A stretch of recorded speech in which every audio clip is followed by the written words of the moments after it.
Hey everyone, Harachi here, back again with another upload. And sorry I haven't uploaded in about 4 or 5 days. I've just been a little bit busy recently, but here in today's video, I'm coming back to Star Wars, which I'm actually really excited to do. Now this video is more of just like explanation kind of thing, and it's more about Count Dooku and why I believe he's the perfect Jedi and actually the perfect Sith. And I think that he was actually going down this path of becoming the perfect Sith before he was honestly taken out and replaced by Anakin Skywalker. But first, let me get to the reason why I believe he is the perfect Jedi.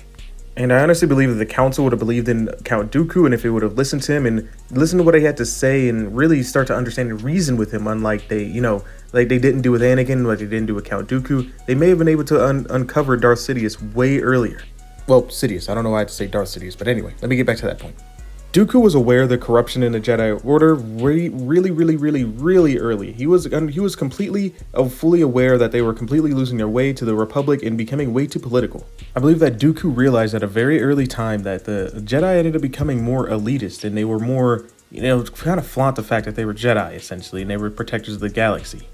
But they weren't necessarily trying to keep the peace. I mean, they ignored all the signs that there were Sith among them. They ignored everything. They kept secrets from each other. They manipulated and kept Anakin, didn't necessarily address anything that was going on with Anakin, didn't necessarily address anything when it came to Qui-Gon Jinn, which is also one of the reasons why that Dooku actually ended up leaving the Jedi Orders, because they didn't want to expect and listen to the signs that there was a Sith among them, and they kind of ignored it and just kept on moving along, even though Qui-Gon had just died to a Sith.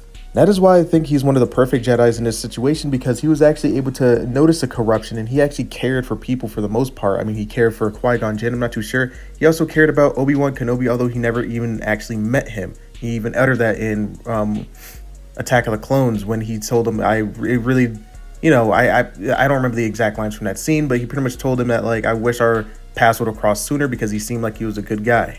And also, Qui-Gon spoke very highly to Dooku about Obi-Wan, so he really was intrigued to meet him. And I think that he actually did care about people at one point, but, at this point, he wanted to fight for the greater good, because the corruption of the Jedi was so strong that he just was like, you know what, I'm out of here. I'm done with this. I don't care what happens to you guys. I'm trying to save the galaxy.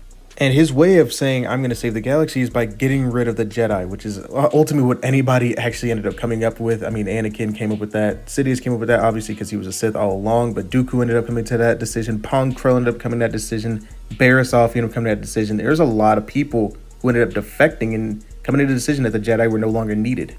Now, as the viewers, we obviously know that the Jedi are, either side ruling the galaxy is not necessarily as black and white as we may think, or as the people in the show may think, or as the characters in the show may think. As we all know, the perfect Force user is actually what we saw Anakin be in the Ahsoka series, in which he was able to switch from light and dark perfectly seamlessly, but he was only able to do that after, he tipped the balance of the dark side and the light side, and also he is the chosen one. And similarly to what Luke's Jedi Order did in Legends, he was preaching more balance in the Force, not to be afraid of the dark side, and to actually embrace a bit of the dark side traits. But Dooku seemed to actually have a perfect balance of this. I mean, he didn't seem to fall so deep into the dark side of the Force. It's almost like he didn't allow it to necessarily corrupt him fully. Unlike many Sith, Dooku wasn't really motivated by fear or by hatred, by any of that kind of stuff. He was actually just more trying to understand and get a grip on the Force itself. What motivated him more was peace at the end of the day. Being a true peacekeeper is what motivated him at the top of his game. But also, reason why I believe that Dooku could have been one of the perfect Sith is because he was actually extremely powerful. The reason why he actually could have been one of the strongest Sith also too is because he was one of the best duelists, and he was also just extremely powerful. One of the best duelists we've ever seen in galactic history, actually.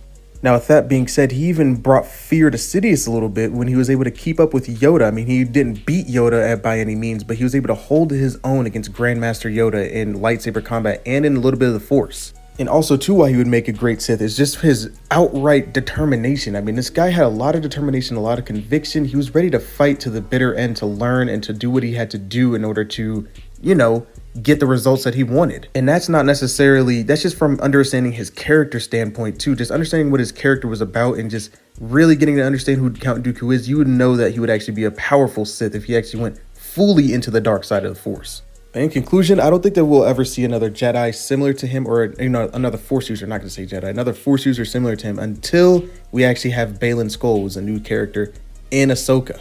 I believe Baylan and Count Dooku actually have very similar traits in the way they actually live their life and how they see themselves in the Force. Now, although Balin's plan hasn't necessarily been revealed yet in Ahsoka. I believe that he actually carries a lot of weight as well, and the way he's going forward, and the way his story arc could be actually very similar to a Count Dooku.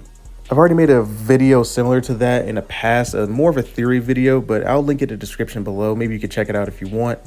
But it's just on what I think Baylan Skoll's true plans are and what his intentions are within the galaxy. But anyway, that's all I got for this video. Let me know your guys' thoughts and opinions in the comment section down below. And as always, may the Force be with you and have a great rest of your day.